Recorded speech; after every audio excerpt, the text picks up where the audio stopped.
नमस्कार फ्रेंड्स। जो सिलसिला हम लोग का दिल्ली से कन्याकुमारी तक का था, अब हम लोग कन्याकुमारी से वापस होना शुरू हो गए हैं और अभी की जर्नी बेहद ही रोमांचकारी है, क्योंकि हम लोग अजीमाला शिव टेम्पल जा रहे हैं जो त्रिवेंद्रम के पास स्थित है और इसका बहुत ही महात्म्य है। आइए हम लोग जर्नी अपना शुरू करें कोस्टल एरिया से। केरल की राजधानी थिरुवनंतपुरम यानी त्रिवेंद्रम से लगभग 25 किलोमीटर दूर अरब सागर के किनारे स्थित अजीमाला शिव मंदिर दक्षिण भारत का सबसे आकर्षक मंदिरों में से एक है। समुद्र के किनारे ऊंची चट्टानों पर बना हुआ यह मंदिर प्राकृतिक सौंदर्य, आध्यात्मिक शांति और अद्भुत शिल्पकला का अनोखा संगम है। यहाँ स्थापित भगवान शिव की 58 फीट ऊंची गंगाधरेश्वर प्रतिमा है, यानी गंगा के उस रूप का यहाँ पर प्रदर्शन है जो इनके जटा से निकलता है। यह विशाल प्रतिमा अरब सागर की पृष्ठभूमि में अत्यंत भव्य दिखाई देता है। भगवान शिव को गंगा को अपनी जटाओं में धारण किए हुए दर्शाया गया है, इसलिए यहाँ उन्हें गंगाधरेश्वर रूप में पूजा जाता है। अजीमाला का अर्थ है समुद्र के किनारे स्थित पहाड़ी। मंदिर का स्थान बिल्कुल इस नाम को सार्थक करता है, क्योंकि यहाँ से अरब सागर का मनोरम दृश्य दिखाई देता है। समुद्र की लहरों की आवाज और शिव मंदिर का आध्यात्मिक वातावरण भक्तों को एक अद्भुत अनुभव प्रदान करता है। महाभारत काल में पांडवों के वनवास के दौरान भीम ने वहां द्रौपदी की प्यास बुझाने के लिए एक शिला को तोड़कर जल स्रोत उत्पन्न किया था। मंदिर का संबंध इस प्राचीन कथा से जोड़कर देखा जाता है। देखिए खूबसूरत रोड का क्या नज़ारा है और लैंडस्केप एक चिर परिचित जो केरला का नारियल का पेड़ होता है और खूबसूरत से रोड से होते हुए हम लोग मंदिर के तरफ चल रहे हैं। मंदिर में पूजा पाठ अर्चना करने के बाद फिर हम लोग आगे अपने त्रिवेंद्रम की जर्नी को कंटिन्यू करेंगे। यहाँ का सबसे अच्छा बात है कि रोड पे ट्रैफिक उतनी नहीं होती है जितना हम लोग को दिल्ली वगैरह में फेस करना पड़ता है। देखिए कितना खाली खाली और रमणीय सा लगता है, और बीच बीच में ना ऊपर से रोड को क्रॉस कराने के लिए पुल बना हुआ है। मंदिर के हम लोग निकट पहुंच चुके हैं। ये काफ़ी डाउन है, इसमें तो लग नहीं रहा है, लेकिन बहुत स्टीप चढ़ाई है और अभी हम लोग नीचे की ओर जा रहे हैं, यानी मंदिर की ओर हम लोग जा रहे हैं। काफ़ी हिल है, क्योंकि एकदम समुद्र के टिप पर है मंदिर, तो इसकी खूबसूरती बेहद सुंदर दिखती है वहां जाने पर। ये जो ब्लैक ब्लैक पहन के आए हैं ना, ये लोग सबरीमाला वाले लोग हैं। ये लोग दर्शन में निकलते रहते हैं। इस मंदिर को मॉर्निंग में विजिट करना उचित है, क्योंकि बाद में कंडक्टेड टूर वाले बस से, कार से, टैक्सी से सारे लोग यहाँ पहुँच जाते हैं और बहुत ज़्यादा भीड़ हो जाता है। यहाँ के पूजा पाठ का ऐसा नियम है कि ये लोग बीच बीच में आधे घंटे के बाद 10 मिनट के लिए सारे लोगों को रोक देते हैं, निकाल देते हैं, फिर कुछ अपना पूजा पाठ का कार्यक्रम करते हैं, फिर अलाउ करते हैं। पार्किंग इसका बिल्कुल नीचे जाके समुद्र के किनारे है, वो भी अभी आप देखेंगे। पार्किंग ऊपर से हमने पार्किंग का दृश्य लिया है।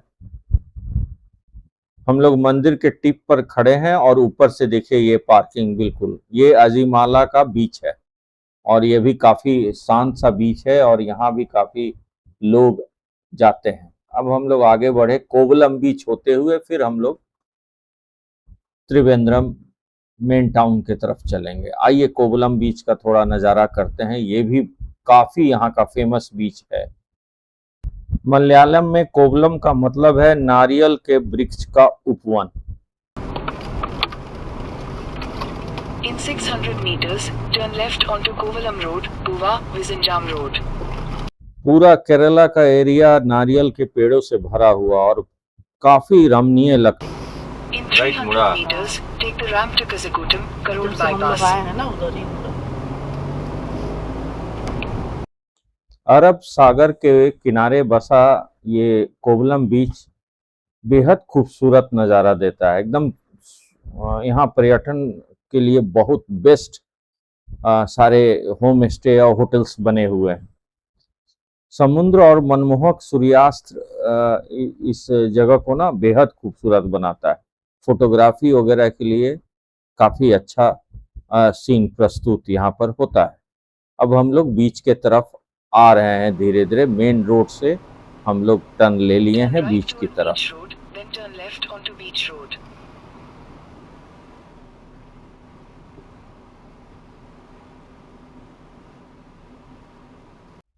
जनवरी का महीना है, मौसम तो बेहद खुशगवार है, लेकिन चूंकि समुद्र के किनारे का इलाका है तो यहाँ पे आप दोपहर में नहीं जा सकते हैं, टैनिंग हो जाता है। हम लोग के पास लंबे समय से हम लोग टूर कर रहे हैं और अभी लंबे समय तक करना है, तो हम लोग ने सोचा कि चलो समय को बचाते हुए एक बार यहाँ का सारा दृश्य हम लोग कैप्चर करें और कोवलम बीच घूम के आए। क्योंकि ना अब केवल बीच ही बीच करना है, गोवा तक तो सिर्फ हम लोग को बीच ही मिलेगा। देखिए कोवलम बीच का पेरीफेरी में हम लोग आ गए हैं और ये यहाँ से बीच का नज़ारा शुरू हो जाता है। लेफ्ट साइड में देखें आप, सीन नज़र आने लगा है। चूंकि अभी शाम का वक्त नहीं है इसीलिए उतना हैपनिंग नहीं लग रहा। यहाँ का भी समुद्र तट काफ़ी स्मूथ है और ताड़ ये नारियल के पेड़ों के वजह से बेहद खूबसूरत लैंडस्केप बन जाता है। और एक कैफेटेरिया है ऊपर चढ़ के, थोड़ा ऊपर चढ़ना पड़ता है, इसमें नहीं नज़र आएगा, तो वहाँ जाके कुछ खाया पिया जा सकता है। वैसे शाम को तो एक से एक फूड स्टॉल यहाँ पर मिल जाता है, लग जाता है। देखिए कितना खूबसूरत लगता है, इसका नज़ारा अद्वितीय लगता है, क्या किनारा लगता है। दूर लाइट हाउस भी यहाँ नज़र आ रहा है, ये भी यहाँ का बहुत इंपॉर्टेंट प्लेस है। पहले लाइट हाउस रखा जाता था कि समुद्री नाविक लोग के लिए हेल्प करता था वो डायरेक्शन में, तो यहाँ लाइट हाउस यहाँ का बहुत इंपॉर्टेंट माना जाता है। कितना स्मूथ सा लग रहा है यहाँ के समुद्र का जो बहाव है। अभी भी टूरिस्ट लोग हैं, कुछ लोग तो अभी भी काफ़ी अच्छे से अंदर जा के मज़े कर रहे हैं, लेकिन जैसे जैसे इवनिंग होगा यहाँ कार लगाने की जगह नहीं रहेगी, बिल्कुल जाम हो जाता है, भर जाता है ये पूरा इलाका।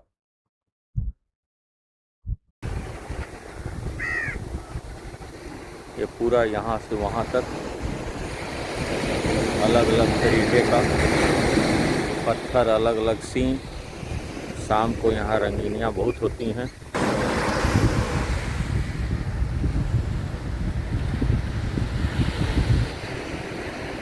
ऊपर रेस्टोरेंट है, वहाँ से अभी हम लोग आए हैं ऊपर, ये यहाँ से हम लोग अभी जस्ट आए हैं।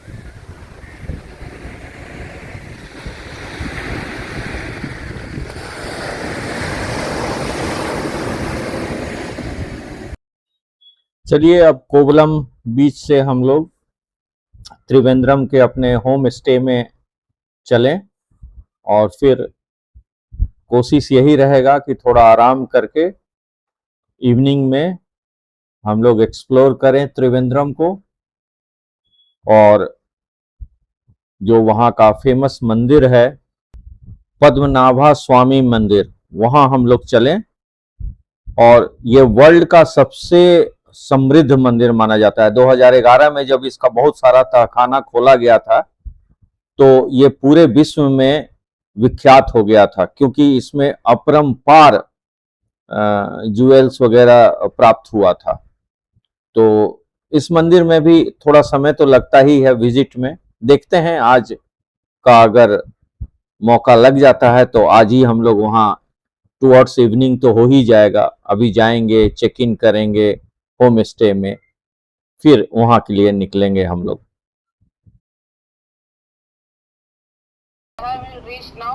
I am nearby this Kovalam beach, Okay, so in beach and for you we are also. looking for some food. Okay, okay, okay, okay. Thank you.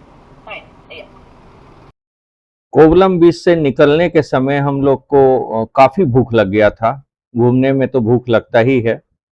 तो एक बेहद खूबसूरत सा कह लीजिए ढाबा टाइप का, प्रॉपर रेस्टोरेंट नहीं था, ढाबा टाइप का था, लेकिन वहां बड़ी बड़ी गाड़ियां लगी हुई थी। तो हम लोग वहां खाने के लिए चले गए, बढ़िया मछली बनवा के खाएं। देखिए होम स्टे हम लोग पहुंच गए हैं। बेल हेवन नाम का ये होम स्टे है, और काफी हमने सर्च करने के बाद, बात करने के बाद इस होम स्टे को मैंने बुक किया था। कार है, अपनी गाड़ी है, अपनी सवारी है, तो लोकेशन जहां भी हो, जहां हमको लगता है कि फैमिली को लेकर रुकना बेहद अच्छा रहेगा, वहां हम रुकते हैं। आप देखिए इसका कैंपस, अभी अभी हम लोग एंटर किए हैं। छोटा है लेकिन बेहद खूबसूरत इन्होंने अपने बेल हेवन को बना के रखा हुआ है। ये बाहर का बरामदा, यहाँ से एक इन्होंने बेल लगा के रखा है, चूंकि बेल हेवन नाम है तो बेल लगा के रखा हुआ है। बाहर का कैंपस, यहाँ पाइप की सुविधा मिल गई थी अपनी गाड़ी धोने के लिए भी, और इन्होंने कंकड़ पत्थर नीचे रखा हुआ है, इसलिए किसी तरह का कीचड़ भी नहीं होता है। काफी अच्छे से वेल मैनेज्ड है। इसमें 3 या 4 रूम काफी वेल तरीके से, वेल प्लान्ड वे में इन्होंने बना के रखा हुआ है। अब आइए अंदर चल के देखते हैं, जरा सा रूम को देखें, अंदर के किचन को देखें, अंदर के अरेंजमेंट को देखें। अगल बगल का भी एरिया बेहद खूबसूरत है, एकदम ग्रीनरी के बीच में है। अच्छा लगता है यहाँ पे ना, बाहर में बरामदे में बैठना। और चूंकि एक तो जनवरी का महीना, ऊपर से बारिश हो जा रहा था। ये इनका लिविंग एरिया है।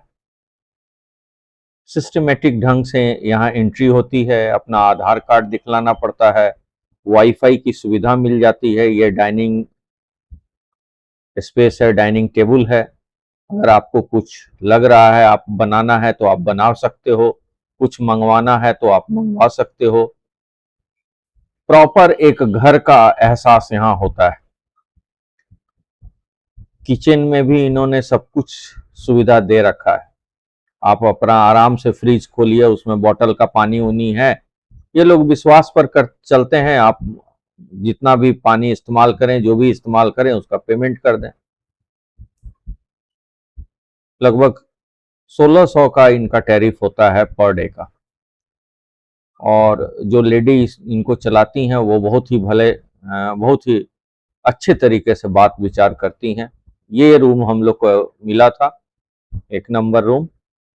और एसी का तो जरूरत पड़ ही जाता है भाई, फ्रेशनेस के लिए तो एसी चलाना ही पड़ता है।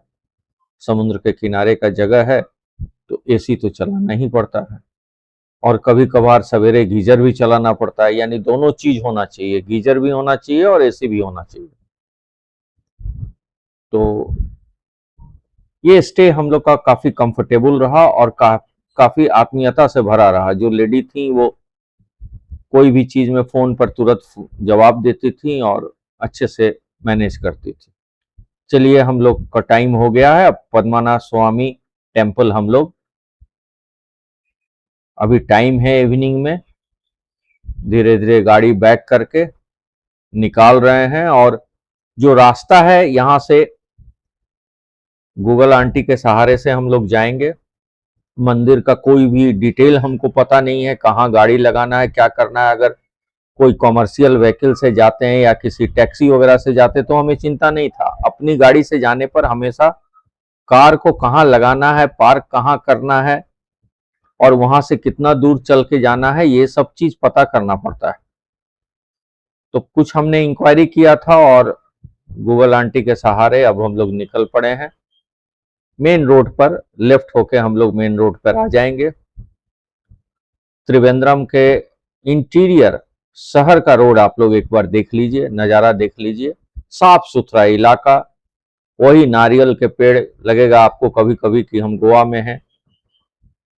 मेन रोड पे आ गए, यहाँ से यू टर्न लेके हम लोग जहाँ थे वहाँ से ये जो रास्ता दिखला रहा है यू टर्न होके फिर एक पतला सा रोड होके हम लोग को जाना पड़ेगा।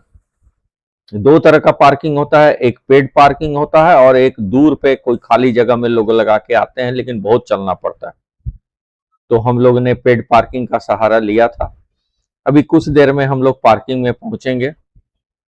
शाम का वक्त हो गया है, ट्रैफिक काफी हो गया है। देखिए कितना सिस्टमेटिक चल रहा है, कोई भी अपना लेन तोड़ता नहीं है, तोड़ेगा तो यहाँ पर जाम लगेगा ही लगेगा, इतनी पतली रोड हो जाती है।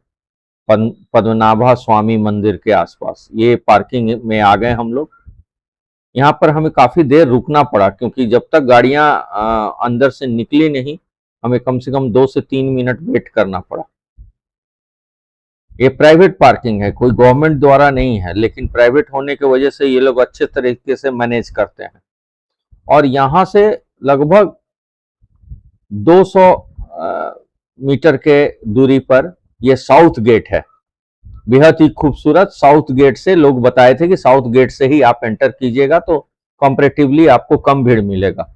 और यहीं पर एक दुकान से हम लोगों ने सारा कपड़ा वपड़ा लिया था और उनके पास चेंजिंग रूम वगैरह है। ये लोग भी बहुत अच्छे हैं, राधे राधे स्वामी के ये के हैं, तो ये लोग भी बहुत अच्छे हैं। चलिए अंदर चलते हैं।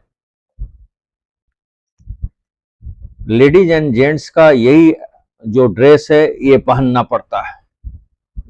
ये जब अंदर दर्शन के लिए हम लोग जाते हैं तो यही मूर्ति इसी 3 दरवाजे से नजर आता है। काफी बड़ा मूर्ति है, इसका अपना महात्म है। सब आप लोग को जब वहां जाएंगे तो पहले से पता चल जाएगा। ये दुकान से ही हम लोगों ने ड्रेस लिया था और इसी में चेंजिंग रूम है।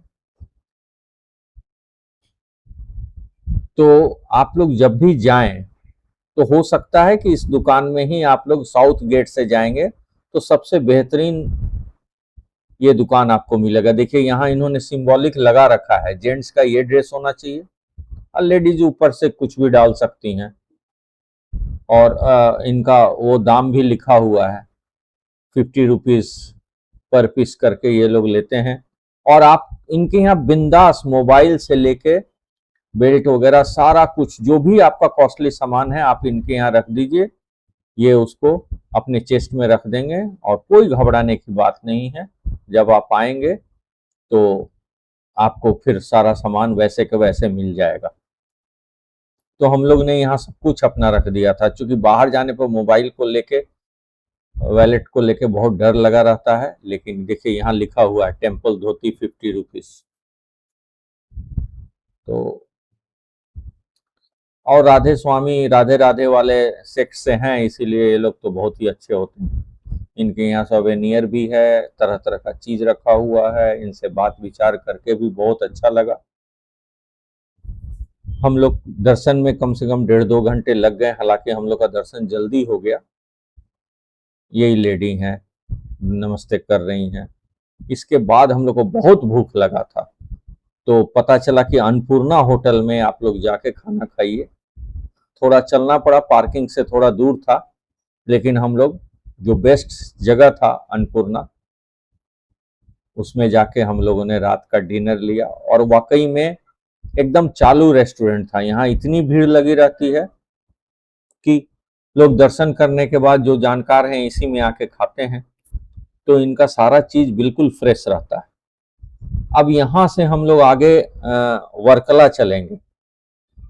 भगवान का दर्शन बहुत अच्छे से हो गया और अब हम लोग आगे की जर्नी वर्कला चलेंगे, तो वो हमारे नेक्स्ट एपिसोड में आएगा। प्लीज आप लोग लाइक कीजिए, शेयर कीजिए, कमेंट कीजिए। साउथ इंडिया आप लोग को हम साथ साथ घुमा रहे हैं। एक बार फिर से आप सबों को धन्यवाद। Thank you.